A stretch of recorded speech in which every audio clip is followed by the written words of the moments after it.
Doamnelor și domnilor, și domnițelor și nu în rând domnișoarelor și duzduilor,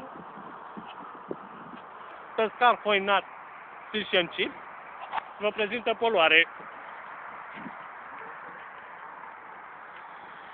Avem aici pe Poluare și pe Dragoș. Stați puțin să vă iau un interviu. Ce faceți aici? Da, la pește. Și prindeți pește? Uite că e ceva în apă. Ce-o fi? Ce-o fi a făcut acolo? Ce mare e! Nu-l mă dă și mie. Doamnelor și domnilor, pescar hoinat n-are timp să pescuiască. Stai așa, lasă-l ăsta că e...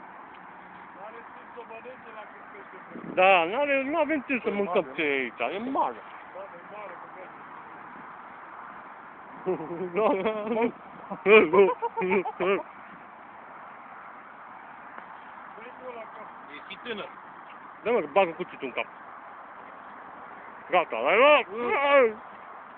E când tot nu știu pula mea. Care?